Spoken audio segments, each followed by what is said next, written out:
I'll never forget standing there in my bedroom. It was dark, it was cold, it was winter in Boston. And for the first time in 3 months, I had beaten my habit of hitting the snooze button.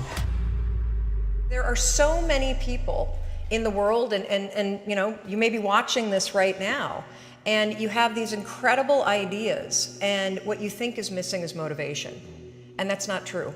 Because the way that our minds are wired and the fact about human beings is that we are not designed to do things that are uncomfortable or scary or difficult. Our brains are designed to protect us from those things because our brains are trying to keep us alive. And in order to change, in order to build a business, in order to be the best parent, the best spouse, to do all those things that you know you want to do with your life, with your work, with your dreams, you're going to have to do things that are difficult, uncertain, or scary, which sets up this problem for all of us.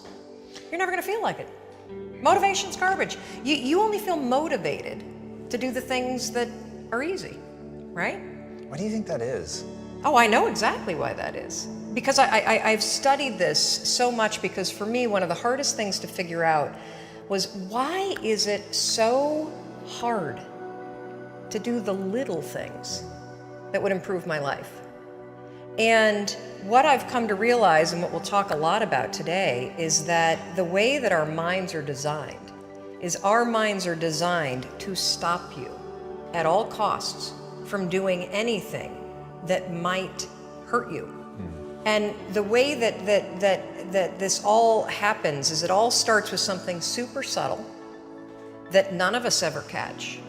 And that is with this habit that all of us have that nobody's talking about. We all have a habit of hesitating. We have an idea, you're sitting in a meeting, you have this incredible idea, and instead of just, saying it, you stop and you hesitate. Now, what none of us realize is that when you hesitate, just that moment, that micro moment, that small hesitation, it sends a stress signal to your brain. It wakes your brain up, and your brain all of a sudden goes, oh, wait a minute, why is he hesitating? He didn't hesitate when he put on his killer spiky sneakers. He didn't hesitate with the really cool track pants. He didn't hesitate with the NASA t-shirt. Now he's hesitating to talk, something must be up. So then your brain goes to work to protect you. It has a million different ways to protect you. One of them is called the spotlight effect. It's a known phenomenon where your brain magnifies risk. Why? To pull you away from something that it perceives to be a problem. And so you can truly trace every single problem or complaint in your life to silence and hesitation. Those are decisions. And what I do, and what's changed my life, is waking up and realizing that motivation's garbage. I'm never going to feel like doing the things that are tough or difficult or uncertain or scary or new. So I need to stop waiting until I feel like it. And number two, I am one decision away from a totally different marriage, a totally different life, a totally different job, a totally different income, a totally different relationship with my kids. Not like one decision, I'm divorcing you in the marriage example, but one decision on, you could be having a conversation with your spouse and you feel your emotions rise up, and within a tiny window, those emotions can take over and can impact how your marriage goes. Or you can learn how to take control of that micro moment and make a decision to act in a way that actually shifts your marriage. Your life comes down to your decisions, and if you change your decisions, you will change everything. I was 41 years old. I was unemployed. My husband had started a restaurant business, which was his dream. This is actually a funny story. When he got laid off from a big job in high tech, and I think he was really relieved. You know how a lot of us wait to quit our jobs and then we get laid off and we're like, yes. And he said, I'm not going to look for a job. I'm going to go into the restaurant business. And I think I said the most famous lines of our marriage at that point. I looked at him and I said, listen, buddy, inspiration is for strangers. You get your butt back to that job and you pay the mortgage. And again, micro moment where I'm being a jerk instead of being a supportive wife. But that's an example of where, when he said he was not going to go get a job, but he was going to start a business, the first thing that was there was fear. Right. And so fear was making the decision for me. God, I love that you can share that though. That's so powerful. Well, so what happened is the first restaurant was a home run. And of course, what do when things are successful? You grow it. You grow it really big. And so they decided to raise some money. And we threw in our home equity line, the kids' college savings. They tried to open a second and a third, and at the same point, a grocery store chain encouraged them to go into wholesale. So it basically got way too big, way too fast, and the wheels started to come off. And they came off so badly that the second restaurant failed, and they held on to it for too long, like a lot of us do. It's another trick our brains play on us called sunk costs. When you throw a ton of time and a ton of money at something, it's really hard to let go of it. And if you haven't done it in business, we all have a relationship in our past, stayed way too long. That was a trick your brain played on you. So by the time that they closed the second restaurant, it was an $800,000 loss. Ooh. I mean, that meant our entire home equity line gone. Right. It meant kids' college. I get just choked up just thinking about how terrifying it was. And so I found myself at the age of 41, like just feeling like a complete failure. And so did Chris. And to make it worse, not only had we lost all of our savings, but so many friends and family members had invested. And so there was this real tension between the truth of what was happening and what you had to do in public, because it was public business. Shame, failure, embarrassment, and the liens started to hit the house. The phone started to ring, and it was nothing but collection calls. And I just remember feeling this tremendous shame. And at some point, I think we all hit that moment in life where things just are not going how you thought they would go. And what's amazing about those moments is we all respond very differently. So my husband, he would spring out of bed and he would head right out that door, 6 o'clock in the morning, and he would go meet his partner, and they would go to the bank and they would dig right in and they would face their problems head on. And he's also a smart guy. I mean, he did not want to be in the house when yours truly woke up, because I was a raging bitch at that point in our lives. And the reason why is because when you're scared and you're afraid and you're jealous and you're overwhelmed with emotion, it is so much easier to point the finger at other people. That's a decision, by the way. Sure. One you may not be aware that you're making, but you're still making it. So what would happen to me is the exact opposite. Is Chris would be gone, the alarm would go off at 6 o'clock in the morning, and I would lie there. And I would think about the lien on the house, and I would think about the bankruptcy that we were facing, and I would think about how much we had fought the night before, and I would think about the fact that I was unemployed, and I would hit the snooze button. I mean, why would you get up when your life is like that? Why would you? I mean, I needed confidence, I needed courage. I was so tapped out. And you know, in the scheme of life, hitting the snooze button is not that big of a deal. But here's the thing about life. None of us wake up and say, today is the day I destroy my life. What we do is we kind of check out because it feels overwhelming. Or we check out because we're afraid. Or we check out because we start listening to self-doubt. And then we make these teeny tiny decisions all day long. We don't even realize it. Decision to not get up on time, a decision to not eat the right thing, a decision to snap at your kids, a decision to not speak in a meeting, a decision to not look for a job, a decision to not deal with your finances, a decision to not call your parents, like whatever it is. All day long, these tiny decisions that take you so far off track. And then you wake up like I did and you look at your life and you think, how the hell did I get here? And more importantly, how do I get back over there? And you have no idea. And so I was so trapped. And I know from your story, you felt the same way. Like you knew that there was more in store for you, but you couldn't figure out, how do you close the gap? How do you find the power that's in you? How do you discover your greatness? How do you solve these problems? It feels so overwhelming when you can't. I mean, I would go to the grocery store and the items would scan and I would be sitting there readying my excuse because there was no way that my check card was going to clear. Wow.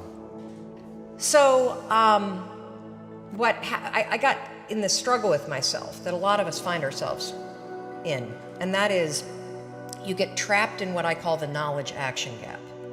You know what to do, but you can't seem to make yourself do it, right? I mean, every one of us is one Google search away from a list of instructions that if you follow any of them, it will change your life. But how do you get out of your head and stop thinking about what you need to do and actually do it? And in my case, this stuff was pretty easy. Get up on time, make breakfast for the kids, get them on the bus, start looking for a job. Be nicer to Chris. Don't drink so much. Instead of isolating yourself, pick up the phone and call a friend. Get yourself out into the woods and go for a walk. Start running again. Like all these little things that I was capable of, but I couldn't get out of here. Could not get out of here. And if you're stuck, that's the problem. The problem is you're in your head, you're thinking. That is the universal problem. And it all starts with this knowledge of what to do, and then you hesitate and you think about whether or not you feel like doing it. So for a couple months, I was really stuck. Chris would get up at 6, I'd hit the snooze, and then I'd hit the snooze, and then I'd hit the snooze, the kids would miss the bus. And then every night I'd do the same thing. I'd go in bed. Have you ever had one of those nights? Probably before you started your company, but where you go in bed and you're like, all right, Tom, that's it. Tomorrow, it's the new me. Tomorrow, I'm gonna get up on time. I am gonna go to the gym. I am gonna look for a job. I'm not gonna drink so much. It's gonna be amazing. The new me, the future me. Woo! Let's do this, right? Then you go to bed, and you wake up 7 hours later, and you're like, I don't feel like the new me. It's the only, that's a stupid, see, motivation's garbage. It's never there when you need it. Ever. Ever, ever, ever. And so here's what happened to me, and thank you for wearing the NASA t-shirt. It's a really stupid story. It's a powerful story. So one night, Chris had gone to bed. I'd been struggling. We still had all the same problems. We still had a lien on the house, still facing bankruptcy, still fighting like crazy. I was still unemployed. They still hadn't figured out like the solution yet for the business. And I was about to turn off the TV, and there on the TV, there was this rocket launching, and I thought, oh my gosh, that is it.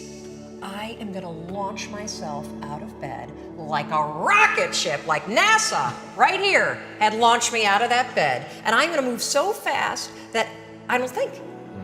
I'm gonna beat my brain. Now, here's a really interesting point. I talk a lot about your instincts and inner wisdom. And we can get into this a little bit later, but a lot of us talk about the fact that you have a gut feeling. But what all this research that I've done for the book and all the speaking that I do, what I've discovered that's fascinating is actually when you set goals, when you have an intention on something that you want to change about your life, your brain helps you. What it does is it opens up a checklist, and then your brain goes to work trying to remind you of that intention that you set. And it's really important to develop the skill, and I say that word purposefully, the skill of knowing how to hear that inner wisdom and that intention kicking in and leaning into it quickly. So for me, my brain saying, that's it, right there, move as fast as a rocket, Mel. I wanted to change my life. And I think most people that are miserable or that are really like dying to be great and dying to have more, we want to change. We want to live a better life. We want to create more for our families. We want to be happier. The desire is there. Again, it's about how do you go from knowledge to action. So the first thing in this story that's important is realizing that the answer was in me. And my mind was telling me, pay attention. Could have also been the bourbon. I had a couple of Manhattans that night. But anyway, the next morning, the alarm goes off, and I pretended NASA was there. It's the stupidest story. I literally went 5, 4, 3, 2, 1. I counted out loud, and then I stood up. And I'll never forget standing there in my bedroom. It was dark, it was cold, it was winter in Boston. And for the first time in 3 months, I had beaten my habit of hitting the snooze button. I couldn't believe it, and I thought, wait a minute. Counting backwards? That is the dumbest thing I've ever heard in my entire life. Well, the next morning I used it again, and it worked. The next morning I used it again, and it worked. The next morning I used it again, and it worked. And then I started to notice something really interesting. There were moments all day long, just like that 5-second moment in bed, where I knew, knowledge, what I should do. And if I didn't move within 5 seconds, my brain would step in and talk me out of it. Every human being has a 5-second window, might even be shorter for you. You have about a 5-second window in which you can move from idea to action before your brain kicks into full gear and sabotages any change in behavior. Because remember, your brain is wired to stop you from doing things that are uncomfortable or uncertain or scary. It's your job to learn how to move from those ideas that could change everything into acting on them in the smallest moment. And for anyone right now at home who's thinking like, this sounds too simple, too easy, talk a bit about your community, because reading some of their comments, it's crazy how many people, like the sheer volume of people you quote in your book, but if you also go online and just look at the people that are like directly reaching out to you, it is an avalanche of people that have stories around the 5-second rule. Well, one of the reasons why I'm so excited about this book, and look, you don't have to buy the book. This is an idea that you can use. It's free. It's backed by science. More than 8 million people around the world have discovered it. And you know, you're talking about the number of people. We've heard from more than 100,000 people in 80 countries that are using this rule. We know of 11 people who have stopped themselves from killing themselves using this rule. I saw one of those outreaches. Yes, there's a guy, Steve, that wrote to us who was a veteran. He was suffering from post-traumatic stress disorder. He boarded a ferry overseas with the intention to jump over. He walked over to the railing and his inner wisdom kicked in. In that moment, the 5-second rule, 5, 4, 3, 2, 1, counting backwards, moved away from the railing, asked for help, saved his life. His story has inspired countless other people that have heard me in the speeches that I give around the world about this one tool. And so, you know, the thing that's so cool about this, and I should tell you the science behind it, because I'm going to be honest with you, it is stupid. Had I ever thought that I would find myself 8 years after discovering it, spending my days telling people about the 5-second rule? First of all, I would have picked a different name, because it reminds you of the one where you have to like pick up food within 5 seconds off the floor, right? It was my secret weapon. This was something I did. I never intended to tell anybody, because I went from getting up on time and waking up on time to shaking up my entire life. Because when you understand the power of a 5-second decision, and you understand that you always have a choice to go from autopilot to decision maker, everything in your life will change. You will be a different negotiator, you will be different in sales, you will be unstoppable in the gym, because you will realize the amount of garbage that you put in the way of your hopes, of your dreams, of your potential, of your confidence, of your courage. Everything comes down to the decisions that you make. We all know what to do. None of us know how to make ourselves do it. So I started researching it. Why does something so stupid work?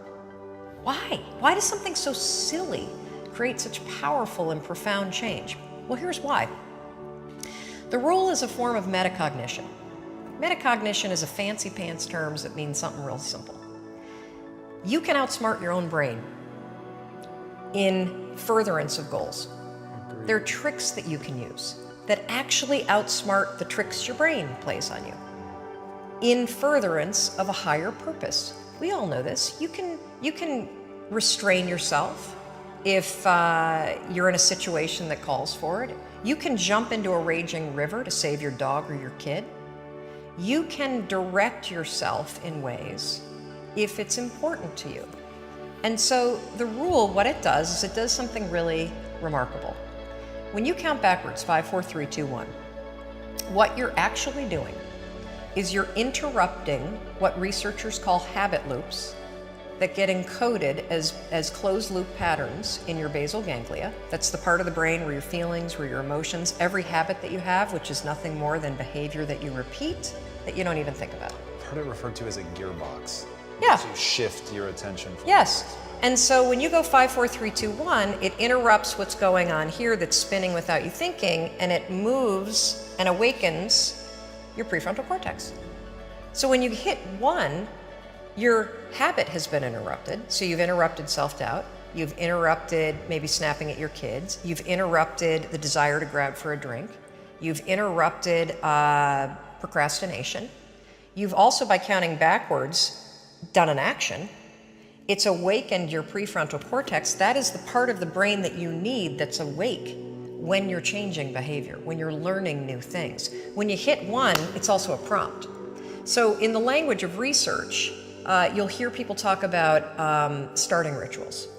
That is something that's proven to help you learn a new habit. The 5-second rule, when you repeat it, becomes a starting ritual that triggers you to act with confidence, that triggers you that this is a moment for courage, that triggers you to shift gears. And because you've also done the manual work of awakening the part of the brain that you need to change, you've set yourself up for success. It doesn't work if you count up, because you can keep going. And also counting up doesn't require focus.